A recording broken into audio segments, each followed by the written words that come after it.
So I will start, and today I'm looking at lesson number 37. Lesson number 37, we are looking at the practical aspects of audit and assurance.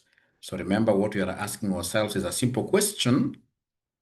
As an auditor, who is basically an independent examiner, an independent practitioner, if you are given an opportunity to go and audit, say, receivables, inventory, what are you supposed to be looking at? And today, on my 37th lecture, I'll be looking at audit over accounts payable. For those of you who normally write notes, mention there, audit over accounts payable. Audit over accounts payable. Basically, we are auditing our creditors for goods that we have purchased.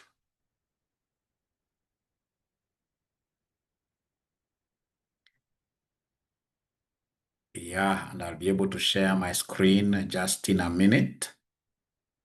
Great. And now we are looking at lecture number 37. I will be able to put my video just shortly. For those of you who have never met this face, actually my lighting is not even very, very good. My name is Dr. Joshua Aura. I'm the one who takes AA, that is Audit and Assurance, and the Advanced Audit and Assurance for ACCA. Yeah, which is very, very similar to what you guys do in CP. And I run an audit organization, audit firm, a firm of certified public accountants here in Kenya by the name Aura & Co., which is based at Westlands, Nairobi, Havenscott, Wayaki Way. Now, so then that introduces us to our today's concept. Yeah.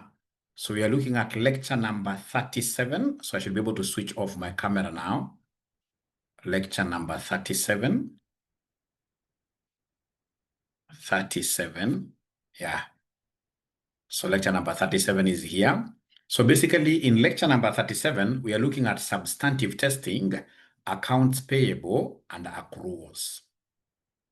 Now, ladies and gentlemen, I would want to give you some little background regarding audit and assurance. Now, if today I'm given a chance to audit Safaricom as I run the call, what I will do, of course, we have all those initial etiquettes, what you need to do, for example, saying bye-bye to the outgoing auditor. There are all those things here. So I'm looking at it from the point when we have just signed an engagement letter. When we sign an engagement letter, then straight away, what I need to do is to ask for what we call an entry meeting. Entry meeting. So basically, entry meeting, I'm trying here to understand, the organization that I'm coming to audit. This entry meeting will be able to open my eyes over so many things. It is out of this entry meeting that I'll be able to do my audit planning. So remember, in the audit planning, first of all, I will do what we call the overall, or rather the strategy, the audit strategy,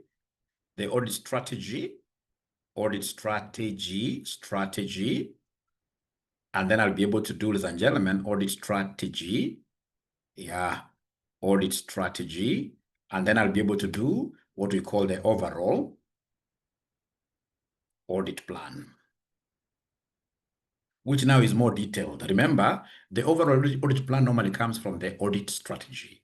So this overall audit plan is really detailed. I'll be able to know, for example, who is going to be in this engagement team, who will be the engagement partner. This engagement partner, who will he be going to audit Safaricom with? Do we need, for example, some specialists to accompany us during this assignment? Do we need valuers? All right. Who else do we need? In the overall audit plan, you must be able to give us what we call the nature of the audit tests you're going to be doing.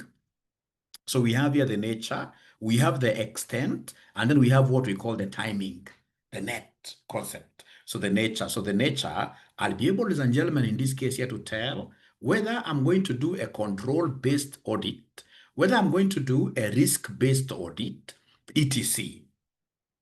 All right. So whenever we talk of audit strategy, remember, audit strategy is just broad. Yeah, you are saying in this case here, I've gotten this particular general job. What do I need in terms of resources? It is, but in a broad way. An overall audit plan is really, really detailed.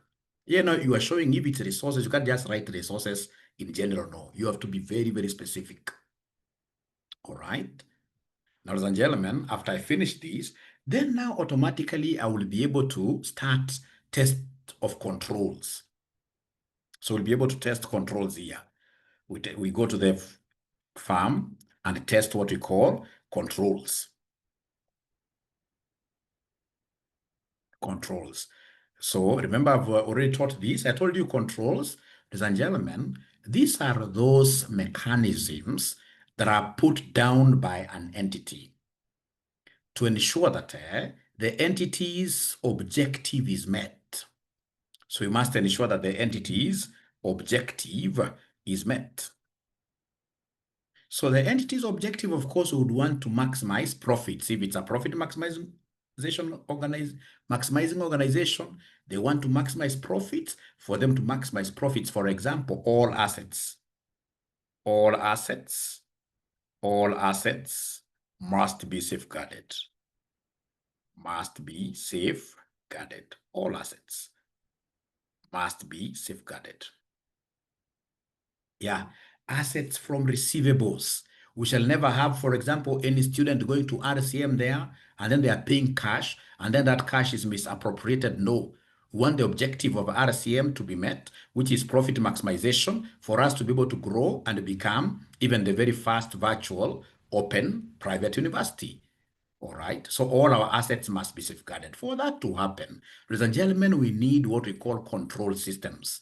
So control systems, for example, when a student comes to if it's a physical college, when a student in this case here comes to the gate, we expect them to show proof of a fee payment. So you must have a soldier at the gate. You know, that's a control by itself. All right. So as an auditor, I must test these controls. And if these controls are working, then as an auditor, moving forward, I will do very little work as pertains to testing. So if controls are working,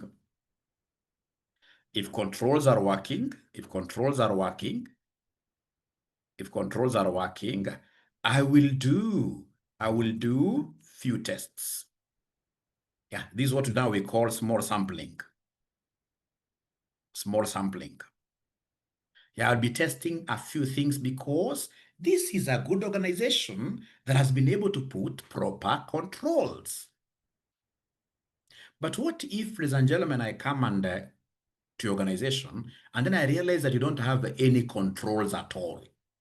So if there are no controls at all, then I will be able to do what we call tests. So if no controls or controls are not sufficient, then I'll be able to do, so in this case here, do in-depth investigations.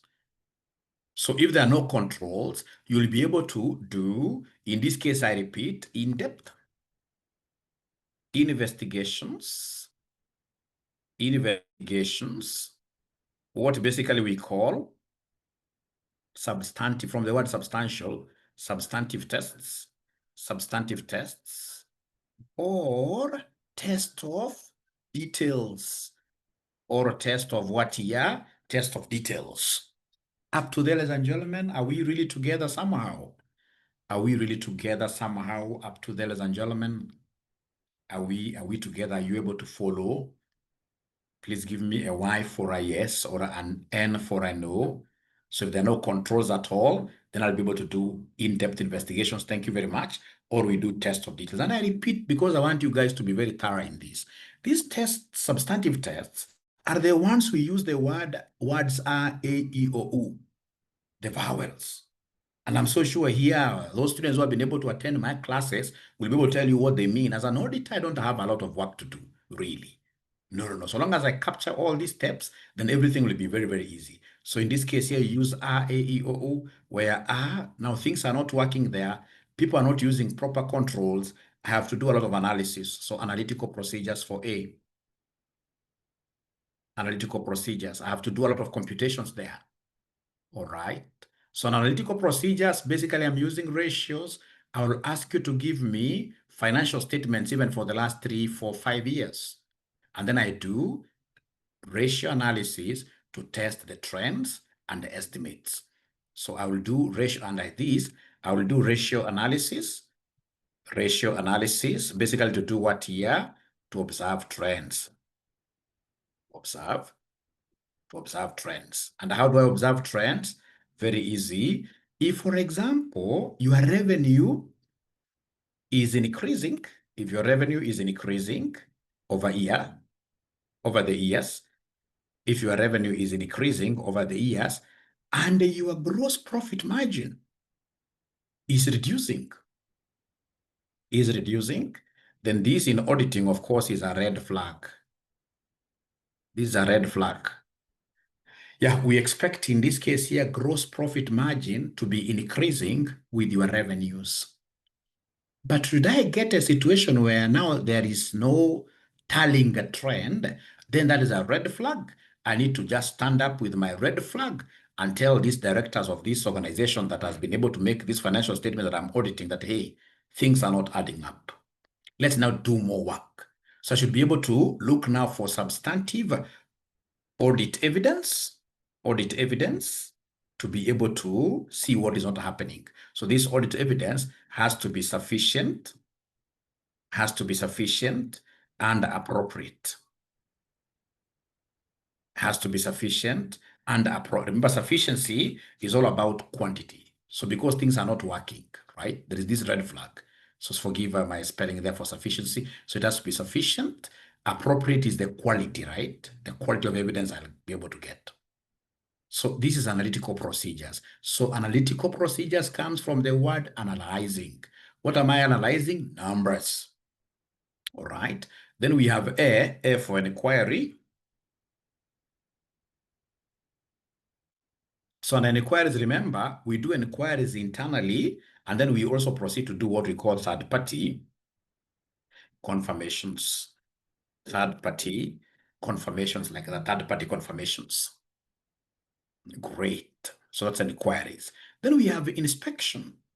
So inspection, ladies and gentlemen, remember when I'm inspecting as an auditor, I'm looking at documents. Look at documents. Yeah, and these documents you're looking at, I'll be able to check the invoices. Things like goods received notes, any receipts, those documents you are inspecting them, receipts. Yeah, you must always mention these particular documents whenever you're auditing. Yeah, so inspections. And then we have O. O now in this case here is the observation. So observation, remember, this is where now I'm using, in this case here, my eyes. Yeah, to check processes, to check tangible assets.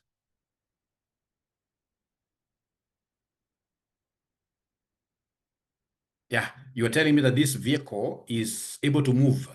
So I'll need to come and for sure one day tell you, just put it on, let it move.